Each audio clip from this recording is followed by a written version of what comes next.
ligne. Dans tout ça là, marqué la finalité, il faut dire retrouver. Ce qu'on dit retrouver, il faut salir. On va bien, on va nous sentir pour que nous soyons là. Je vais taper ça par exemple. Ah oui, tout le monde utilise la gaz. Qui des Congolais ont la dépôt à la gaz, ils vont budgétiser. Est-ce qu'on paye c'est avec l'argent du trésor. Ouais. Donc, vous voyez, les gens seront correctement habillés. Nous allons dans un pays, vous voyez, nous allons reprendre voilà, de nouvelles chemises hein, que les Congolais vont porter. Il n'y a pas que ça. Il y a aussi en commande des autres t-shirts. Et nous allons distribuer à tous ceux qui vont voyager des casquettes qu'ils vont porter. Et ensuite, il y aura des écharpes que nous mettrons. Je vous offrirai une écharpe à la fin de l'émission. Ouais. Très bien, merci beaucoup. Voilà, comme ça. Alors, comment... Comme ça, quand nous descendons, on est identifié. Parce que je me souviens, un journaliste que j'étais une fois, j'avais critiqué ça. Les Congolais descendaient en désordre. On ne savait pas reconnaître qui fait quoi. Non. Là, on est en train de les flopper. On écrit derrière RDC. De manière à ce que quand on est à l'aéroport, le temps de remplir les formalités, quand nous allons nous retrouver au stade, il faut que les gens soient correctement habillés. Et c'est comme ça que, comme nous avons tout budgétisé et que le Trésor public a autorisé, donc les gens seront correctement habillés, il n'y a aucun problème. C'est question d'identification, c'est important. Maintenant, parlons de ceux qui vont rester au pays. Est-ce que d'abord... C'est pas le même niveau que le football en Europe. Donc du coup, il est passé à côté de pas mal de choses. Et même pour venir en Europe, ça a été compliqué. Son retour a été compliqué. Mais voilà, on le savait au moment où on est parti en Chine. On savait que voilà, ça allait pas être facile pour ça. Après la Chine, ton mari va rejoindre l'Olympique de Marseille. Ça ne va durer que 6 mois. Comment est-ce que tu as vécu cette expérience? C'était bien. Voilà, après c'était différent parce que faut savoir que l'Olympique de Marseille est un club très médiatisé. Donc voilà, c'était pas évident pour moi au début. J'ai pas trop l'habitude, mais voilà, c'était bien. Et comment ça a été pour les enfants? Est-ce qu'ils l'ont bien vécu? C'était bien de revenir en France? Les enfants ont beaucoup aimé Marseille, l'Olympique de Marseille, les supporters au stade. C'était exceptionnel. Hein. De toute sa carrière, je pense que le stade, enfin les meilleurs moments au stade, c'était quand même là-bas. C'est l'ambiance. Alors aujourd'hui, il évolue en Turquie avec le club Galatasaray SK. Comment est-ce que tu vis cette nouvelle expérience, ce nouveau pays, cette nouvelle aventure? Très très bien. Je suis vraiment contente qu'on soit dans un grand club aussi, parce que Galatasaray est un très grand club et donc c'est super. Toi qui es l'experte maintenant en football, comment tu le trouves d'un point de vue football? Et quel regard tu as aujourd'hui sur sa carrière? Je suis très fière de son parcours. Tu dirais que c'est un bon joueur? Oui, c'est un bon joueur. C'est un très bon joueur. Pas parce que c'est mon mari, hein, mais c'est un bon joueur. On te croit, Anna, on te croit, on est d'accord avec toi. Alors, on va parler à présent de la CAN, hein, la Coupe d'Afrique des Nations. Qu'est-ce que ça te fait de le voir jouer en sélection nationale? C'est magnifique, magnifique. En tout cas, on sera tous là pour soutenir les léopards. Hein. Avec moi au premier rang, à côté de toi. Voilà. Le premier match va se jouer à San Pedro en Côte d'Ivoire et je pense que les léopards ont toutes leurs chances. Et nous, on est très très fiers d'avoir Cédric en sélection nationale. C'est en tout cas un de nos léopards les plus vaillants. Alors, et quelles sont tes ambitions sur la CAN? Tu penses qu'on a nos chances? Oui, largement. Oui. On a une très bonne équipe et ils sont très très motivés, donc on a toutes nos chances. Combien de buts tu penses, Cédric, qui va marquer? J'espère qu'il va en marquer minimum 3 buts. Minimum 3 buts. Donc voilà, le défi est lancé, Cédric. On compte sur toi. On va parler à présent d'un moment fort de la carrière de Cédric Bakambu, ton mari. C'était en novembre dernier.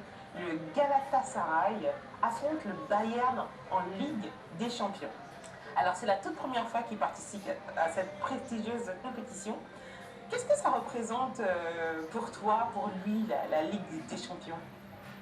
Il faut savoir que la Ligue des Champions, c'était son rêve. Il a toujours voulu jouer en Ligue des Champions. Donc le fait qu'il joue ce premier match, c'était vraiment très émouvant. Alors, tu es au stade ce jour-là? Oui. Tu es avec les enfants? Non, sans les enfants. Et toi, qu'est-ce que tu ressens à ce moment-là de voir ton mari sur le terrain en pleine phase finale de la Ligue des Champions? C'était fort, c'était très fort. Et quand il est rentré, je me suis dit, il va marquer. Tu le sentais? Je le sentais. Jusqu'à la fin du temps réglementaire, Galatasaray est mené. Et dans les arrêts de jeu, Cédric marque un but. Ouais. Je vais te rafraîchir la mémoire et on va regarder ce moment ensemble. En images.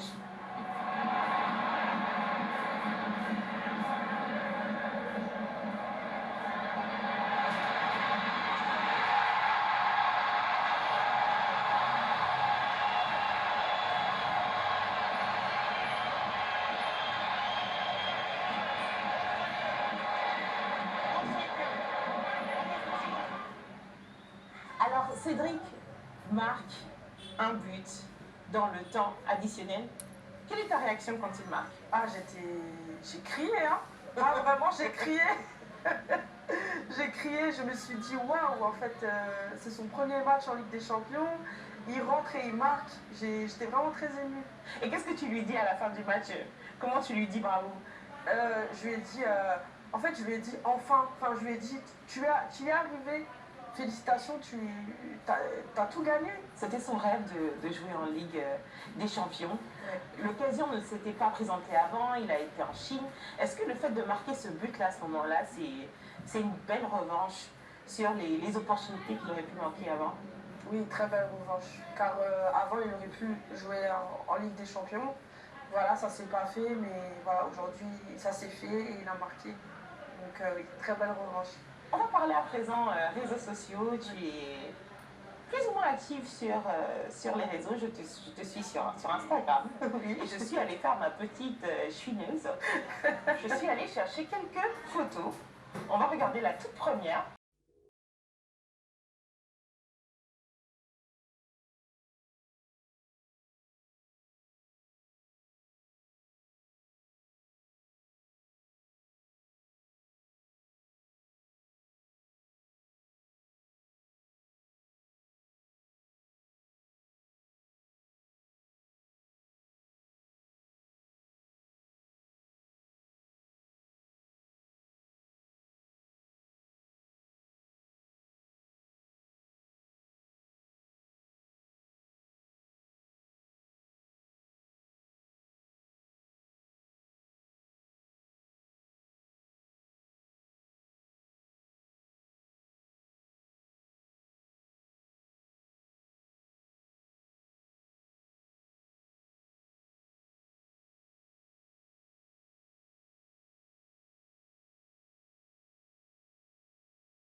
Je suis très honoré de rejoindre, non pas un grand club, mais une institution. Je crois qu'il y a une nouvelle dynamique. Nous savons où nous mettons les pieds. C'est un très grand club qui doit retrouver sa place sur la scène nationale, mais aussi sur le plan continental. Et en tout cas, j'ai à cœur rapidement de retrouver le terrain avec le staff, avec les joueurs et avec les dirigeants du club pour pouvoir de nouveau travailler et pouvoir sur le court, moyen, long terme remettre l'institution Vita Club sur le plus haut niveau de la scène internationale. Puisque vous savez que Vita a toujours rayonné, que ce soit sur le plan national. Effectivement, j'ai eu écho de certaines difficultés ces derniers temps, mais je crois qu'il y a une vraie dynamique avec l'arrivée du président M. Amadou et l'investisseur M. Turan de Milvest, Turan Mildon, que je remercie d'ailleurs, puisque Je crois qu'ils m'ont ciblé puisque j'étais vraiment ambitieux de pouvoir venir les aider dans ce projet qui ne va pas être facile, mais je suis très optimiste. Bien sûr, quand on est passionné du football, comment nous ne pouvons pas avoir une idée sur le football congolais? Le football congolais est très riche, un très gros potentiel. On peut le voir déjà par la diaspora qui évolue à l'étranger, mais sur le plan national aussi, quand vous avez le FC Lupopo, TP Mazembe, Vita Club et d'autres clubs qui vont être qualifiés pour la deuxième phase, je crois que le football congolais a besoin de plusieurs équipes compétitives pour rayonner sur l'Afrique et surtout garder cet indice ou voire l'augmenter, un indice CAF qui permettra à d'autres clubs de pouvoir rayonner et représenter la RDC sur le plan continental. Leur dire déjà que je suis ravi de rejoindre l'institution. Je sais que c'est un public chaud, c'est un public chauvin, c'est un public qui supporte, qui est derrière son équipe. Exigeant aussi. Exigeant, mais comme le Raja de Casablanca, comme tous les grands clubs.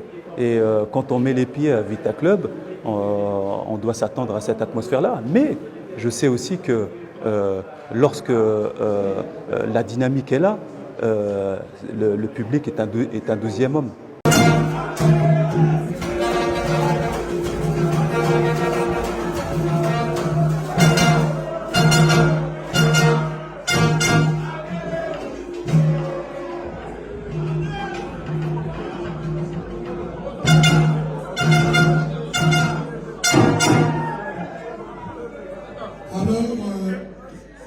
asinaki contrat na ye lelo na miso ya Turan Manga na quelques personnes de Vita Club.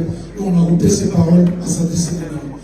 Monsieur Agnes, adressez-vous à la famille de Vita Club. Et Boté Nabilo.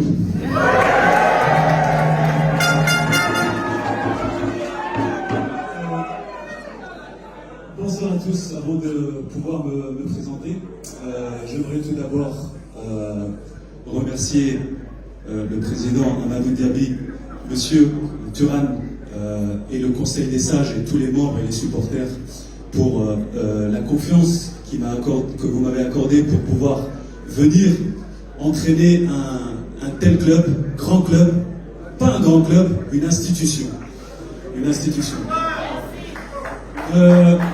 Pour vous présenter rapidement, j'ai effectivement fait 17 ans de professionnalisme, comme le président l'a dit, en France, en Angleterre, en Champions League. Et ensuite, j'ai pu passer toutes mes formations avec une ambition, et peut-être ça va être farouche pour vous. J'ai eu beaucoup de propositions en Europe, dans les pays arabes, et ma volonté, depuis que j'ai arrêté ma carrière, c'est de revenir dans mon continent. C'est de mettre mes compétences au service de mon continent. Et quelle chance pour moi de pouvoir trouver un président, des présidents, un investisseur comme ces personnes pour venir entraîner une institution. Et je connais la responsabilité.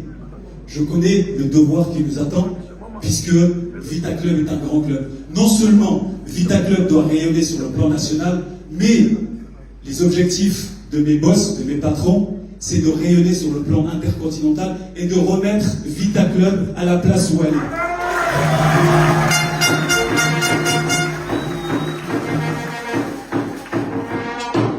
La tâche ne sera pas facile, puisque nous avons des concurrents sur le plan national, mais croyez-moi que on mettra, avec mon staff, avec mes joueurs, avec mes dirigeants, avec vous, le 12e homme, on mettra toute l'énergie nécessaire pour retrouver la place de Vita sur le plan continental.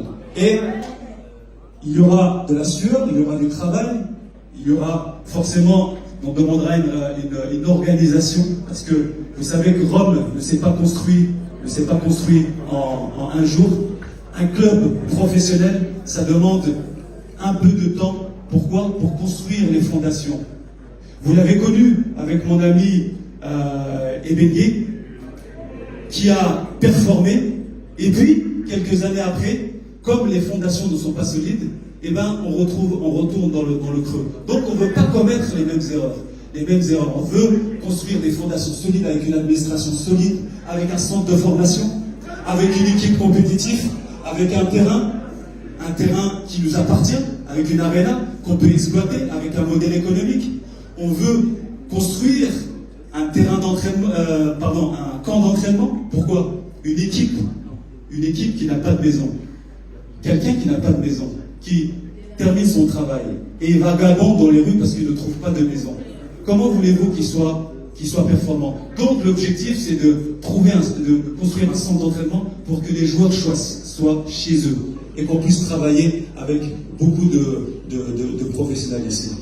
Donc voilà, c'est vrai que c'est des objectifs, ça va demander du temps. On va vous demander aussi de l'indulgence, de la patience, parce que là, je crois qu'il y a un grand club qui va se construire. En tout cas, je suis très ravi d'être parmi vous dans un grand club. Merci.